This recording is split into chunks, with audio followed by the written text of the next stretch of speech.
Hey, what's up, everybody?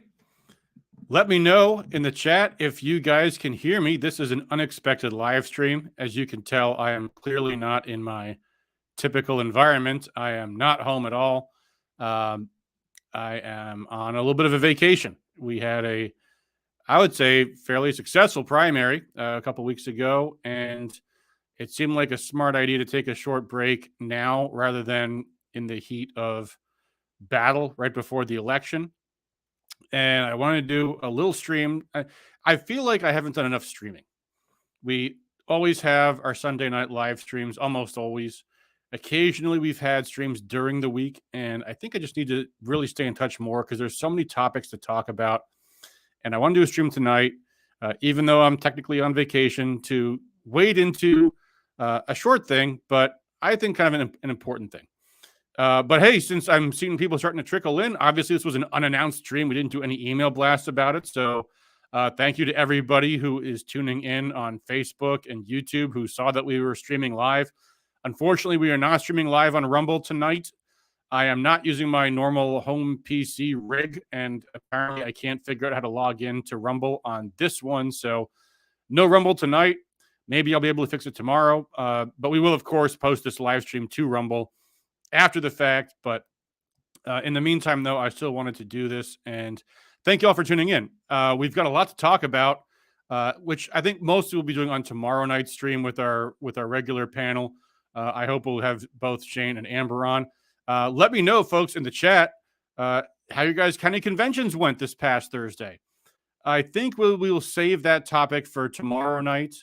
I know I had an amazing story at my county convention. I ended up chairing our county convention, but yeah, let's get into that tomorrow night. Tonight, I want to do a really short stream and talk about really one thing. And I think I want to do more streams like this where we just drill down on one big story in the news today. And for that, I want to talk about Marjorie Taylor Greene's articles of impeachment against Attorney General Merrick Garland. Jane Locke says it's kind of like watching a Japanese movie translated into English. I'm sorry, folks, if this is unwatchable. And if you agree with Jane about that, let me know. You know, I'm on a hotel Wi-Fi connection. I did think to bring a microphone and my headset. I forgot to bring a camera. So I'm using my laptop's default camera. I didn't bring any light sources. It's weird to like pack up lamps when you're going on vacation. So I didn't do that. So I know I don't look very good tonight, but it is what it is. If there's real lag issues, let me know. I might be able to, well, I probably can't for this stream, but maybe for like tomorrow night's stream, I can switch from using the hotel Wi-Fi to using my phone. If this is unwatchable, folks, please do let me know in the chat. We can abort this stream and do it tomorrow instead. Larry Logger says it's not a horrible live stream. All right, well, that's good enough for me. We'll run it. Streamlabs is recording it, so I will get to look at the tape and decide for myself if it's worth keeping or trying to redo. But all right, and Fred Ritter says it's fine. Donna. Okay, so I don't know if it's Donna or Fred, whatever. But thank you for the input. I'm glad you guys are able to watch the stream. So if this is all working fine, good. Let's just get right into this. It's not going to be a long stream tonight. I just want to talk about Marjorie Taylor Greene's articles of impeachment against Attorney General Merrick Garland. So let's just get right to it. This is the articles. Let me know if this looks good to you. Hold on. Let me see if I can make this full screen. I was having trouble doing this, making it work. Let's see. Did that work? No, that totally broke it. All right. So we can't do that. I can do it like this. The original source of this is web images that are screen captures, I guess, of the articles of impeachment. So hopefully you guys can see this, but I will just read it word for word. It's only 5 pages, which, by the way, is probably the first red flag that these are not the greatest articles of impeachment ever drafted, that they're only 5 pages. But let's get into it. Let's go through it. Let's talk about it. And then tomorrow night, we'll talk about all the other fun stuff, what's going on in Michigan, the county conventions, the governor's race, the election in November, the proposals, all that stuff we will get to on a regular weekly live stream tomorrow, but I want to make more of these videos just talking about one particular topic. So what we are seeing here is what certainly appears to be a leaked draft, and maybe not leaked, but like officially released draft of the articles of impeachment. You see it says H res at the top. That's for House Resolution blank, which means this is not the filed version of it. That means potentially it's still subject to change. You see at the top there, it says G:\\M /17/ Greene underscore 138.xml. That is the Office of Legislative Counsel's file name, with the directories indicating the district and obviously the member's name Greene, and then 138 is probably the request number. And at the top right-hand corner, it says original signature of member. So presumably in the real version, that will be signed by her. I don't know if Washington had anything like what happened in Lansing, where we had this crazy scandal a few years ago involving these two state representatives that ended up having an affair. And the collateral damage of that, one of the things that came up was that they were allowing their staff to sign their bill submissions, which, so what? If it's authorized, who cares? Authorized signature. If it's authorized legitimately, what's the problem? But anyway, collateral damage of that whole scandal was that they are no longer allowed to do that in Lansing. Don't know why this is the requirement in Washington, why it has to be the original signature, not an authorized signature, but whatever. It is what it is. So this is the 5-page document, articles of impeachment against Merrick Garland. So here's the title: Impeaching Merrick Brian Garland, Attorney General of the United States, for endangering, compromising, and undermining the justice system of the United States by facilitating the persecution. Sorry, this is tiny on my screen. I'm on a laptop, so I'm reading it out loud because it's probably even smaller on yours, but I'm struggling too. The persecution of President Joseph R. Biden Jr.'s political rival, Donald J. Trump, the 45th president of the United States. All right. So right from the get-go, I'm already seeing a problem with this. What is the standard for impeaching a president, a federal official, a judge? Well, there's a certain term that you see everywhere: high crimes and misdemeanors. So let's read that again: endangering, compromising, and undermining the justice system of the United States. And then it goes on to say by, but with by and then everything else that follows, facilitating the persecution of Biden's political rival. That's all subordinate. The crime, the high crime or misdemeanor cited in this title, is endangering, compromising, and undermining the justice system of the United States.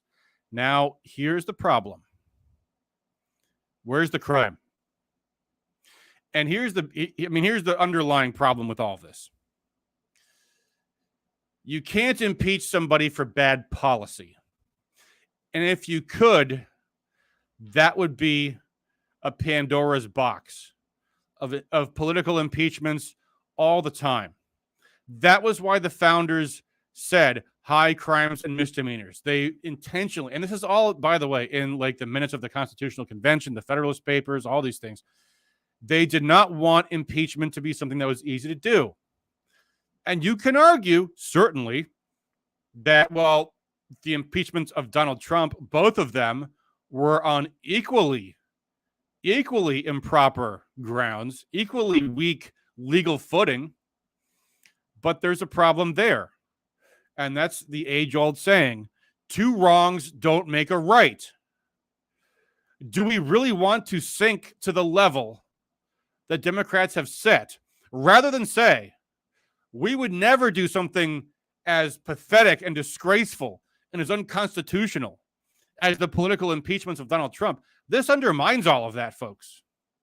If, and we'll go on to read it, that's the underlying argument, that the Democrats have lowered the bar So now we will accept that lower standard. Now we will play by those rules that were improper in the first place. And here's another problem with this. Okay, if you're now saying you can impeach somebody for bad policy, and by the way, folks, if you think about it, bad policy kills people all the time at the federal level, all the time. Crime policy, drug policy, even education policy. Public policy causes people to die. And it's a constant question with public policy. Who are we helping? Who are we hurting? Who is most afflicted in the margins? You could say any public policy causes the death of somebody. So we're going to read on here, but just based on the title, this already looks problematic in a lot of ways. In a lot of ways. Because what essentially this looks like is that she's playing the same game the Democrats play. And I don't think we should play those same games. I think we have to be the better party. We have to say, no, we will not do this. We will be different. If we're in power, we're not going to conduct political witch hunts against our opponents. If we go after anybody, it will be for legitimate reasons that we can establish with, as Larry Lager points out, proper foundation. So, all right, let's read the resolution. Like I said, it's only 5 pages, and we've already read half of the first one. So here we go. Resolution. Impeaching Merrick Brian Garland, Attorney General of the United States, for, again, endangering, compromising, and undermining the justice system of the United States by facilitating the persecution of Joseph R. Biden Jr.'s political rival, Donald J. Trump, the 45th President of the United States. Resolved that Merrick Brian Garland, Attorney General of the United States, is impeached for endangering, compromising, and undermining the justice system of the United States by facilitating the persecution of President Joseph R. Biden Jr.'s political rival, Donald J. Trump, the 45th President of the United States, and that the following articles of impeachment be exhibited to the United States Senate. So far, it's just restated the same exact thing we saw in the title twice. Where is the crime? Now, there will be an Article 1 and Article 2 in the next 3 pages to come, so we'll get there. But keep that in the back of your mind, folks. And by the way, let me make this clear, too, and we'll get to this in more detail in the commentary section of this. I'm not saying that she shouldn't have impeached Merrick Garland. There may be better reasons. There may be good, legitimate reasons. In fact, I can name some, and I will. But let's first get through this document.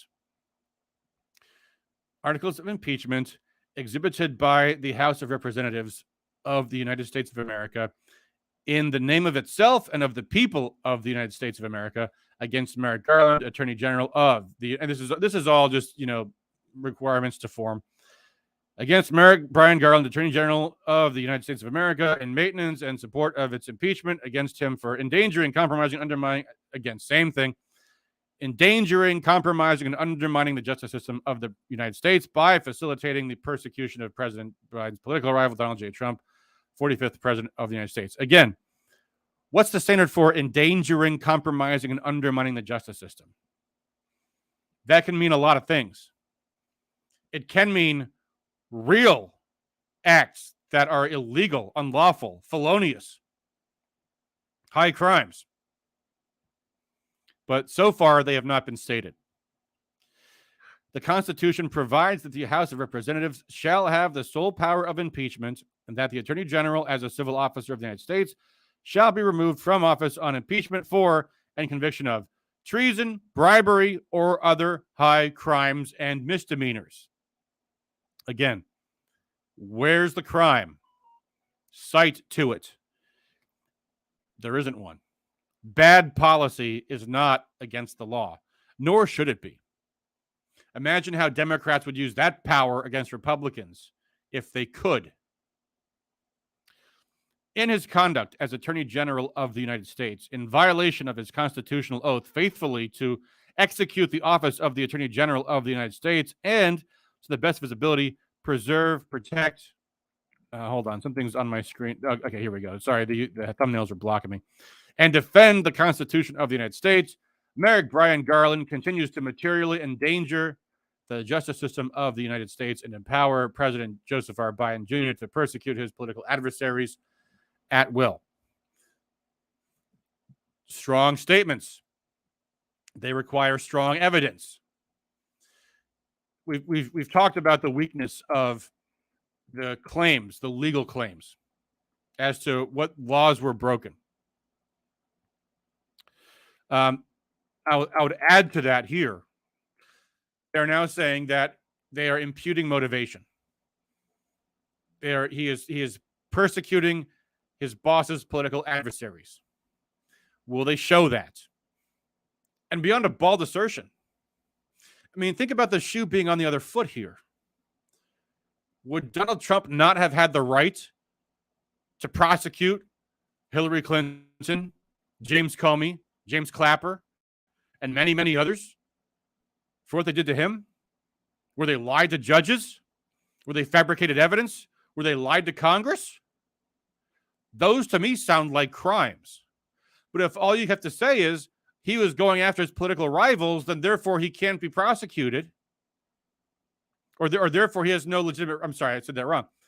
If it's okay... I'm sorry, if it's not okay for Biden, for his Justice Department to prosecute Trump and his allies, then why would it possibly be okay for Donald Trump not to prosecute, even when he's in the right, his political enemies who indeed were breaking the law to go after him? So here we go. Article 1. Attorney General Garland's personal approval to seek a search warrant for the raid on the home of the 45th president, Donald J. Trump, constitutes a blatant attempt to persecute a political opponent. Again, that's not clear. That's not supported. Maybe they will support it in the next 2.5 pages. Let's see. Rather than adhering to an oath he took to defend and secure our country and uphold the Constitution when he was sworn in as Attorney General on March 11th, 2021, Attorney General Garland has willingly refused to ensure that the laws passed by Congress and signed by the President are faithfully executed. Attorney General Garland has failed to uphold his oath and has instead overseen a denigration of the principles of our democratic republic by politicizing the Department of Justice and utilizing the FBI as a federal police force to punish or intimidate anyone who questions or opposes the regime. This is what is known in law as a conclusory allegation, which means you haven't shown the facts to lead to this conclusion. You're stating the conclusion. We are concluding that Merrick Garland acted politically rather than following the law where it took him. That's, I think, a true statement. However, you have to show what led you to that conclusion, what the evidence is. And there's a fair amount of it. This is where you should have page after page after page after page showing the unequal application of the law by the Justice Department, from people who lied to Congress who were not prosecuted, like James Clapper, versus people who have been prosecuted for lying to Congress who actually didn't even lie to Congress, who were Trumpsters. January 6th protesters versus BLM protesters. You have to make the arguments. You have to make the argument that he acted in bad faith, and you have to bring in evidence to show it. When you file a lawsuit against someone, you don't just state the conclusions and say, we'll prove it in court. No, you lay out the case as best you possibly can. And if you can't prove everything you want to show, but you think you have evidence to suggest it, you can say, on information and belief, this happened and this happened and this happened, and we can prove it once we get to discovery and we see the other side's documents and blah, blah, blah. That's how that works. And that's not what's happening here. We're more than halfway through this entire 2 articles of impeachment here, and they haven't laid out any of these facts. So let's go on. Attorney General Garland has taken measures to silence the voice of millions of citizens of the United States by persecuting the former duly elected and lawful President of the United States and potential presidential candidate Donald J. Trump. That's Article 1. No facts to support the allegations. None. Article 2. This is weird. Here's how Article 2 kicks off. The Supreme Court upheld in Department of Navy versus Egan that the president, as commander-in-chief, has the power to control the classification and declassification of documents pertaining to national security. Okay, what's the second count against Merrick Garland? They're going into some argument. What's the second thing? You remember the second BS impeachment of Trump? What was it? Obstructing Congress was one. And I forget what the other one was. But they had two things that they were able to plausibly call counts. What's the count here? Why is that not in the first paragraph of Article 2? Let's see where it goes. It's less than a page. Here we go. The executive vesting clause of the Constitution grants the president the authority to declassify documents in the public interest that originated in any department or agency of the executive branch pursuant to Executive Order 13526. Okay, so they're making the argument that Merrick Garland had no authority to claim that what Trump did was illegal. But they haven't done the work of showing what exactly Merrick Garland's crime was.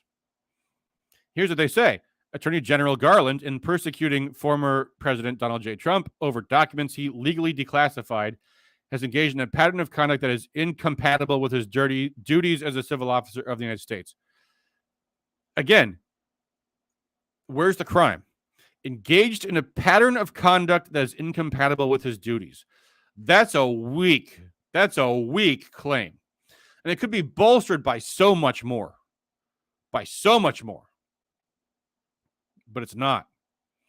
Attorney General Garland, in his failure to uphold the oath he took, has, by his actions, lost the trust of citizens of the United States to faithfully execute the laws of the United States without partisan bias. Who cares?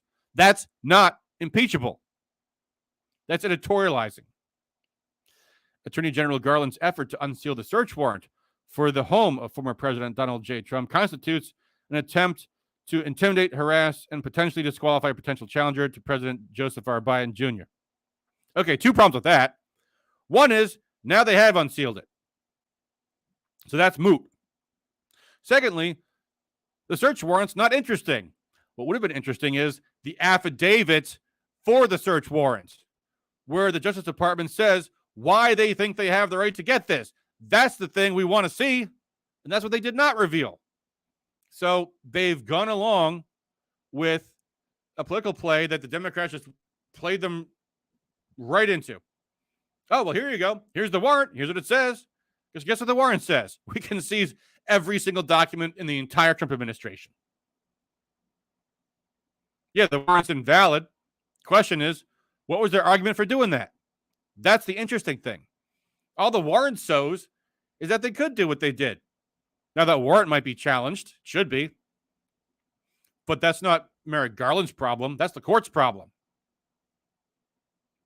So here we go. The final page. Attorney General Garland's actions run counter to the steps that employees of the executive branch must take to avoid an appearance of loss of impartiality. Weak sauce. That's a high crime and misdemeanor. What you've done doesn't seem impartial. Again, how might that be used when the shoe is on the other foot? When Trump comes back to power, and the Democrats go to impeach him for saying it appears he's impartial. He's not impartial when he's going after the radical transgender lobby or what have you. Anything. This is the precedent. Attorney General, well, at least it's Marjorie Taylor Greene's precedent. Anyway, let's finish this up. We're done. Last two paragraphs. Attorney General Garland, by such conduct, has demonstrated that he will remain a threat to the justice system. You haven't shown this. If allowed to remain in office, and has acted in a manner grossly incompatible with democracy, self-governance, and the rule of law. Weak at best, if not worthless, in establishing criminal conduct. Wherefore, Merrick Brian Garland thus warrants impeachment and trial, removal from office, and disqualification to hold and enjoy any office of honor, trust, and profit under the United States. So there you go, folks. That's the end of the document. So I want to make 2 points here. And again, sorry about the video quality. I'm doing the best I can here from this remote location. 2 things. One, you could say, well, it's just a political statement, really. I mean, Nancy Pelosi is not going to hold hearings on impeachment. Marjorie Taylor Greene is just laying the foundation. She's just making the statement. We should make the stand. Well, that's true. It's true that Nancy Pelosi will not hold hearings on these articles of impeachment.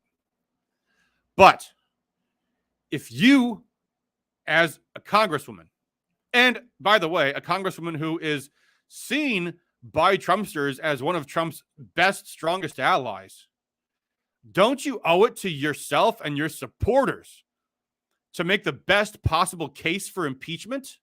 To not lower yourself to the standards that Democrats set forth with Trump's impeachment? To say, okay, well, I guess now we can just impeach someone for bad policy. Let's do it. Because now, guess what the Democrats can say? You're a hypocrite. You're a hypocrite if you thought Trump's impeachments were wrong, but you thought Marjorie Taylor Greene's impeachment articles were right. That's what happens when you go along with the other side's lowered standards. And I think even more importantly on this point, there was absolutely no reason why these articles of impeachment had to be as weak as they are. Let's contrast this, shall we, with a federal case that was brought this past week against 4 police officers in Kentucky over the shooting of Breonna Taylor. Now, keep in mind, one officer, by the way, for those who don't know about the shooting of Breonna Taylor, because the media's been lying about this for the past several years. Breonna Taylor was a mall for a huge coke and fentanyl drug dealer in Louisville, Kentucky. And she ran, I believe the term is trap house.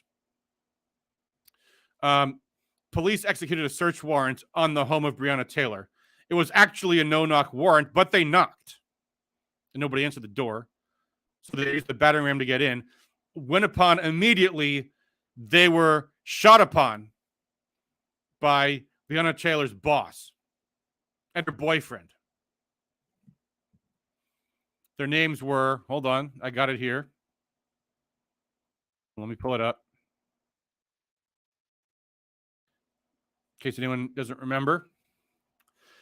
Jamarcus Walker and Kenneth Walker. The police were shot by these drug dealers. They returned fire trying to defend their own lives and inadvertently hit Breonna Taylor, which by every legal standard is lawful self-defense, executing a lawful search warrant. One of those police officers, whose name was Brett Hankison, was tried in state court for wanton endangerment for the shooting of Breonna Taylor, found not guilty. Last week, federal officials under Merrick Garland, let me remind you, charged 4 police officers in the Louisville PD, including Brett Hankison, also Kelly Goodlett, Joshua Janes, and Kyle Meany, with infringing on Breonna Taylor's civil rights causing death, which under federal law is, guess what, a capital crime, punishable by death. So for the death of Breonna Taylor, which a court found was justified, not justified, but not unlawful. She was killed by accident in the lawful self-defense of the police officers shooting back at the drug dealers, shooting at them. Drug dealers who, distributing cocaine and fentanyl all across Louisville, have killed people. Those 4 police officers, if the feds under Merrick Garland get their way, will be sentenced to death. Well, how about the people who died as a result of the January 6th persecutions? Multiple people have committed suicide because of the charges brought against them for the crimes of parading at the Capitol by the wanton political persecution of all of the people involved in January 6th. So why don't the articles of impeachment mention that Merrick Garland caused the death of those people by violating their civil liberties, by applying the law in in a non-impartial, partisan manner? Why isn't the crime, the high crime and misdemeanor that Merrick Garland should be accused of, causing the death of people for having their civil rights violated, for which he, by his own standard, for which he is accusing the Louisville police officers of, including people that weren't even involved in the shooting, people that were involved in approving the warrant, are facing the death penalty in federal court right now. So why isn't Merrick Garland's high crimes and misdemeanors, including murder, why are they instead this lame sack of shit? And that gets to what I hinted at the description of this video. Why is our side so dumb? Why is our side so dumb? And by the way, this also applies to the impeachments of Gretchen Whitmer too. Maddox, Bola Faves. Again, why didn't they go out of their way to establish malice? I mean, that's a key element in these things. Gretchen Whitmer accused everyone that protested her lockdown policies of being killers, super spreaders, disease spreaders, vilified them. And then the next week, she marches with BLM at a super spreader event by her definition. The hypocrisy.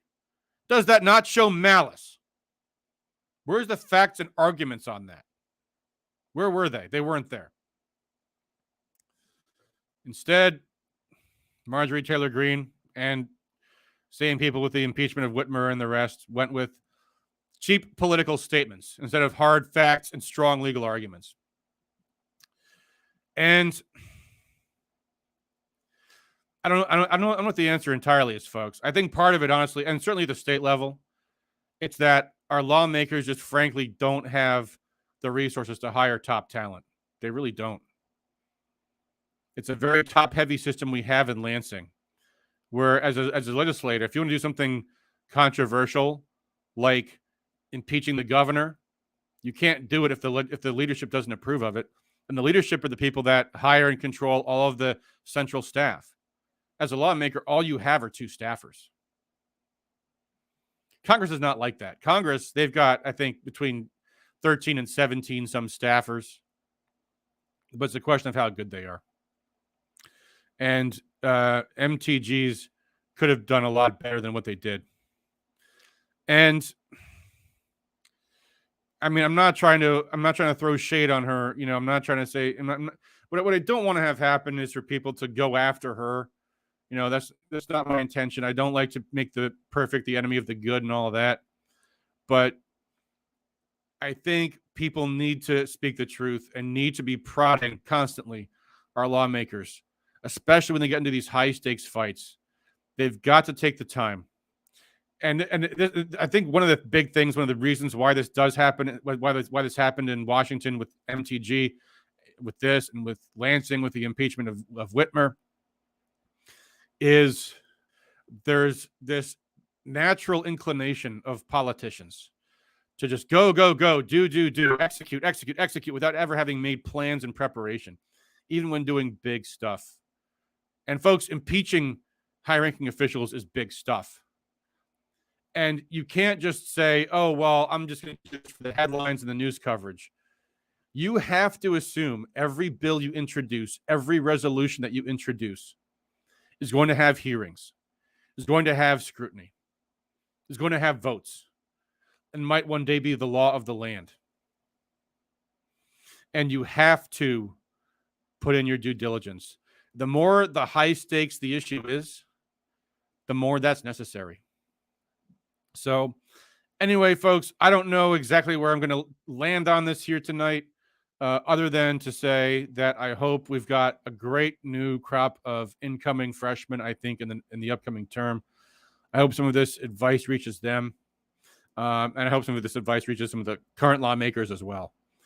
Because frankly, it's not good when good people do things poorly. And Marjorie Taylor Greene's a good person, but this was done poorly. And it shouldn't have been. There's no reason to. As a lawmaker, you have to know your weaknesses, and you have to really, really work hard to find talented people and to seek the counsel of others before you go balls out on stuff like this. I mean, keep in mind, these articles came out, and this is another thing that's probably worth pointing out as well. These articles of impeachment came out only a few days after that Trump raid happened. Now, I know in Lansing, when Matt Maddock and Bo LaFave put out their articles of impeachment, they rushed them because they both wanted to be the first to do it. And that meant more to them than getting the policy right, getting the details right, getting the charges right. Getting it to be something that under scrutiny would be viewed favorably. And I think MTG probably was thinking that same thing. I want these out now. Give me articles of impeachment, and I want them on my desk tomorrow morning. I bet she told her staffer that, whoever it was. I'll bet that happened. And that's not a good way to legislate. It's not a good way to govern. You have to take the time to plan and prepare before you execute your political maneuverings. Otherwise, stuff like this happens. And instead of having powerful articles of impeachment with strong facts and arguments that your supporters in the media, your supporters in the grassroots can use to elevate your claims, to elevate your arguments. Instead, they end up giving your opponents the intellectual ammunition, the argumentative ammunition to attack you. Because how can you claim Trump's impeachments were unfair if you think this impeachment was fair? Right? If bad policy is a crime, every lawmaker is guilty. That's a dangerous precedent. That should have been confronted and opposed, not supported and endorsed. So anyway, folks, that's all I have for tonight. Thank you all for tuning in. If you have anything in the chat that you'd like to ask or add or anything, now is the time to do so. Otherwise, our regular weekly live stream will be tomorrow night, Sunday at 9 p.m., as it always is. And we'll talk about all of the crazy things that happened this past week in politics. And again, just kind of recap on what we got to do to be effective moving forward between now and November 8th, that all-important date when we will either succeed or fail at evicting the tyrants from power at the highest levels of state office. So other than that, all I can just add is if you like that video I just made, please like, share, comment. All those things help the algorithm. And the more people we reach, the more effective we can be. So if you think this is a message worth sharing, please do share it. Please smash that like button, and everything else too. Shares most of all, but comments, likes, those are all helpful, happy things. So, all right, guys, I hope you all are having a wonderful weekend. Thanks again for all you guys do for liberty. See you tomorrow night. Until then, peace out.